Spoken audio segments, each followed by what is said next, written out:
still pressing for answers from the city and HPD. But here is what multiple sources have been telling us. There are 2 highly ranked officers at the center of this investigation that is centered on one case with several incidents. The sources told us one officer was suspended last week. The status of the other officer is unclear. 2 sources told us that one of the officers had an improper relationship with a suspect who was out on bond. The case has been reported to Internal Affairs, but a Huntsville attorney says when nothing was done, the Attorney General's office was called. We filed a personnel request for the 2 officers with the city's legal department this morning. We spoke with City Attorney Trey Riley, who told us it could take a couple of days to get back to us on our request. The Director of Communications for the City of Huntsville, Kelly Scrimshire, replied to our email. She said, quote, "Our policies do not allow us to comment on personal matters." Now, we tried to reach out to Chief Giles, but he is out of the office on business right now. We talked to Captain Tony McLeay, and he said he cannot comment on personnel matters. And we reached out to Aaliyah to see if they were investigating this, and they said they were not. Now, I will keep asking more questions, looking for more answers. Reporting live in Huntsville, Callie Neese, 48 News. Good morning and welcome to the Bad Apple Report. It's 7:30 a.m., bright and early right here at home on the range. Thank you so much for being here today, folks. You know, I really appreciate it. And we're going to start our day out in Connecticut. We're going to have to find out why this guy's got such a mean look on his face. Ooh, check it out. This Connecticut police officer has been arrested for allegedly slapping a man who was restrained to a hospital bed. What a meanie. Look at this guy. Ooh. All right, knucklehead. Okay. A Hartford police officer was arrested Wednesday and accused of slapping a man who was in police custody and secured to a hospital bed shortly after the man had allegedly assaulted him. Allegedly, Officer Marcelo Confiscating turned himself in to his own department on one count of second-degree breach of peace, according to Lieutenant Aaron Boisvert of the Hartford Police Department. Okay. Is that all we have? That's all we have. Okay. Again, his name is Officer Marcelo Confiscating. All right. And Lieutenant Aaron Boisvert has reported that he is a knucklehead, allegedly. All right. Ooh, mean-looking guy slapping people around, allegedly. Okay, on with the show. Tonight we've obtained video capturing the moment Englewood police used a taser on a man as they seized his dog. The incident is now under investigation. Now, the man who is experiencing homelessness didn't understand why police and animal control were taking his dog. Ria Jha got the video and has more on why an advocate for the homeless is alarmed about how this whole thing played out. Yeah, and just a warning to our viewers, this video may be hard to watch. This happened back in July, but we're hearing about it now because this video we obtained was shot by a bystander. As the director of a nonprofit who works with people who are homeless. Well, first of all, it's horrifying. Videos like this are something Regan Benson has seen time and time again. It's real, and I try not to watch it. The man getting tased is David Bain. I know that guy. On this day, he was sitting outside the Englewood Civic Center when police were called to assist code enforcement and animal welfare in getting Bain's dog. I know you've had this dog for a long time. I obviously don't know why they're taking the dog. Englewood police later said the dog had a severe infection that Bain was not caring for. Animal welfare was there to take the dog for medical treatment, but the video doesn't show police explaining that. You guys are trying to force the police to intimidate me and take my dog. I'm not trying to intimidate you, but I'm actually trying to have a man-to-man conversation. You've been talking over me the entire damn time. You're not doing it. Here's the deal. You're not doing it. Englewood police said officers tried to de-escalate the situation for 7 minutes. Instead of working towards what we would call peaceful compliance with enforcement, it was anything but that. When Bain grabbed the bench, police claimed this was resisting arrest. Last time I'm going to tell you.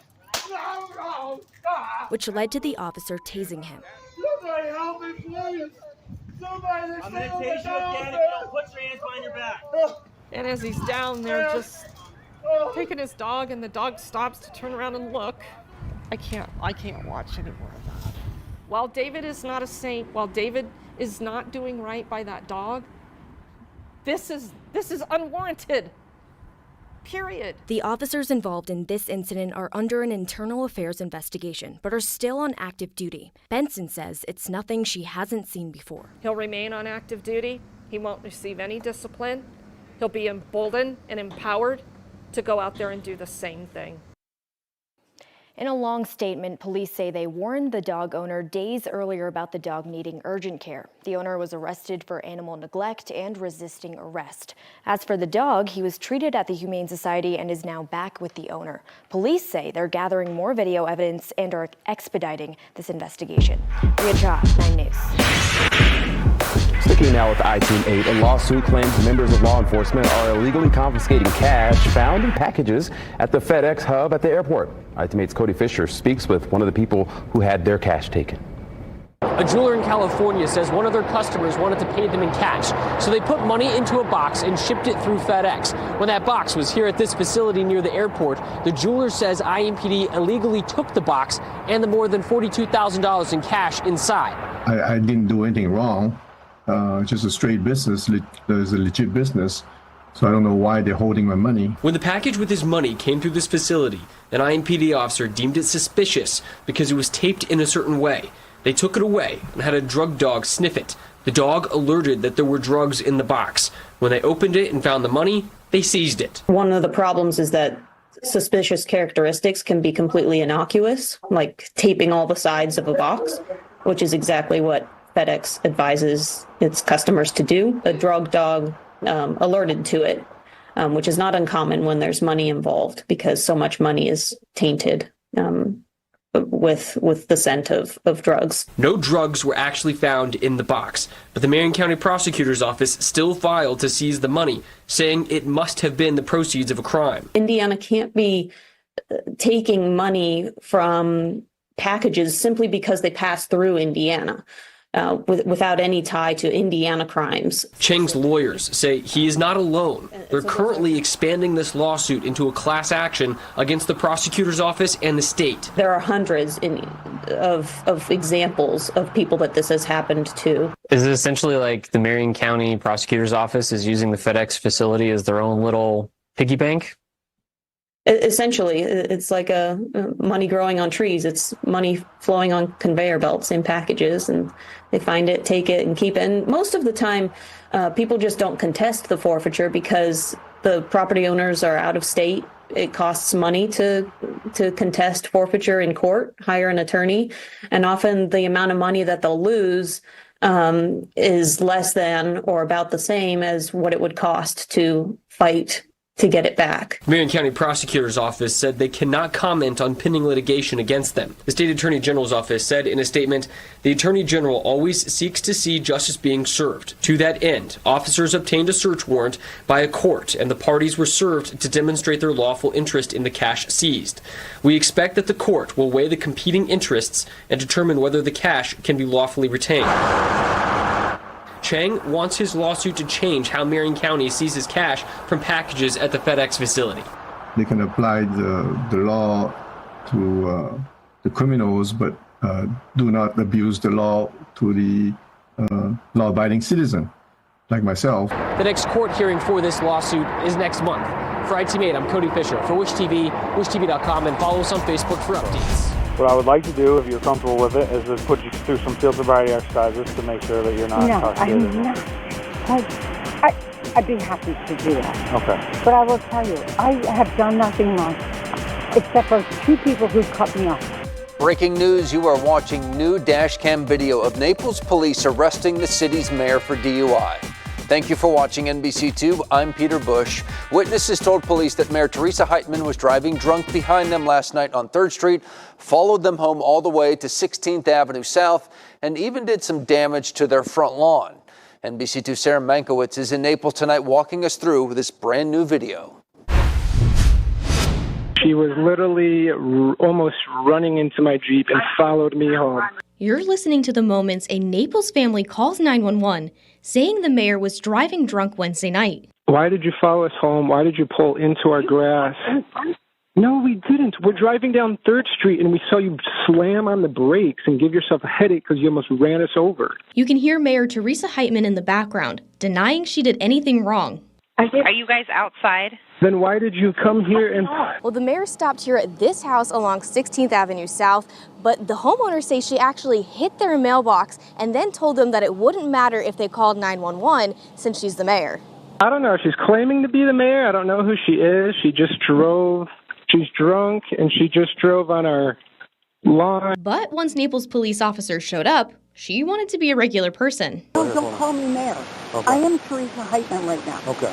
I am not the mayor. Police say they smelled alcohol on Heitman's breath. Have you had anything to drink tonight? One glass of wine. Just the way you're speaking to us, and I can smell it, so I was just making sure that... Smell what? They performed a sobriety test. Use your eyes only to follow the fence, all right? Okay. Okay.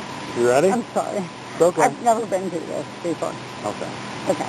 Go ahead. So I'm going to follow the pattern. Yep. Then another sobriety test. 1, 2, 3, 4, 5, 6, 7, 8, 9, 10, 11, 12, 13. Okay. Which she failed. All right, man. We're going to be done for tonight, okay? Unfortunately, right now, you are going to be placed under arrest for driving under the influence of alcohol. Her blood alcohol level was 0.0169, more than twice the legal driving limit. The mayor was released from jail Thursday morning. We've reached out to her for a comment, but she hasn't responded. I'm local along 16th Avenue South in Naples. Sarah Megowitz, NBC2. And as we're banging through the headlines, we really need to hit you with this update here. Okay, the judge has set a $100,000 bond for the former Okaloosa deputy who killed the airman, okay? And they caught him. They arrested him. The other day we reported when they had a warrant out for his arrest.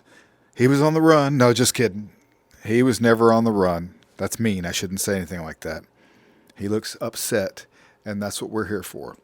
Okaloosa County Sheriff Deputy sat in on his pretrial detention hearing after being charged with felony manslaughter in the killing of Air Force Senior Airman Roger Fortson. Eddie Duran is out of jail after posting bond. Fox 10's Brendan Kirby has the story now from Fort Walton Beach. Prosecutors wanted a high bond, the defense a low one. In the end, the judge ordering Eddie Duran Jr. held on a $100,000 bond. Deputy Duran was responding to an apartment complex for a report of a domestic disturbance, which turned out to be false. Body camera footage shows Airman Roger Fortson coming to the door, armed with a handgun but pointing it down. Deputy Duran fired multiple times, according to investigators. Defense lawyers Rod Smith and Mike Flowers asked for a $10,000 bond, arguing that their client poses no threat to the public or a risk to flee. If that were a risk, we wouldn't be here. He wouldn't have come. He is here. There is no danger to the community. Assistant State Attorney Mark Alderman argued for a $250,000 bond, noting the severity of the charge, manslaughter with a firearm, which carries a maximum penalty of 30 years in prison. This is a case where we all know what happened. We've all seen what happened. It's just a question of the interpretation. We've all seen that Mr. Duran killed Roger Fortson. Smith argued in court that Duran had a reasonable fear, given that he was responding to what he believed to be a volatile domestic situation. Okay, that's enough. That's your update on that guy, and we'll keep you updated with more information on him as it comes out. Well, Yolanda, the city has been tight-lipped on what data was leaked, and at one time, the mayor said the majority of the stolen data was totally unusable. Good Wolf was able to prove that that wasn't true, showing us the personal and private information of Columbus citizens. City Attorney Zach Klein says it's his duty to protect public safety. He believes this temporary restraining order against Good Wolf will do that. City Attorney Zach Klein clearly passionate about filing a temporary restraining order against Connor Goodwolf, a private citizen who showed 10 TV the personal and private data of citizens, employees, and police in the city of Columbus. This is not about freedom of speech or whistleblowing. This is about the downloading and disclosure of stolen criminal investigatory records. This effect is to get him to stop downloading and disclosing stolen criminal records to protect public safety. Klein insists it's not about limiting free speech. It is the downloading and disclosing and the dissemination to you as members of the media, but also to God knows who else, that really jeopardizes the identity of these individuals and an ongoing criminal case. The city is claiming Goodwolf wrongfully downloaded and disseminated the data. They call it an invasion of privacy, negligence, civil conversion, and are demanding at least $25,000. This all comes after on Wednesday, Goodwolf sounded the alarm of the crime matrix database on the dark web from the Columbus Division of Police. FOP President Brian Steele says the officers and undercover officers are worried. They don't go to work every day in the best situations. They're working in some dark, seedy elements, really dark, seedy people, criminals. And they do a job, they do a dangerous job, and the last person they ever expected to let them down was their city not taking basic steps to protect their data. Steele says the FOP has worked hard to be more transparent since 2020. He feels the lack of transparency from the city is undermining the trust that they have fought hard to rebuild. What is the trust like right now between police and the city? I can tell you right now, the FOP is not going to forward any more information from the city to our members just to lack of credibility. We were told a couple weeks ago everything was fine, nothing was released, you're basically good. Now, I spoke to Connor Goodwolf. He told me that he will be consulting his attorneys. Today in the press conference, City Attorney Zach Klein says that his office hasn't heard from Goodwolf. Goodwolf showed us the previous calls he made on August 13th to the City Attorney's office. He told us the office said that they know the information is out there and they thanked him for calling. Reporting live in the studio, Tara Jabor, 10 TV News. Okay. This bad apple report seemed to just fly by. I don't know what to say about all those bad apples, but I do know what to say about you. You are awesome. Thank you so much for being here to watch the Bad Apple Report this morning and every morning right here at home on the range. And I hope you have a great day. I'm going to go out and whip up another batch of bad apples for you, and we'll see you right back here tomorrow morning at 7:30 a.m. bright and early. Have a great day, folks.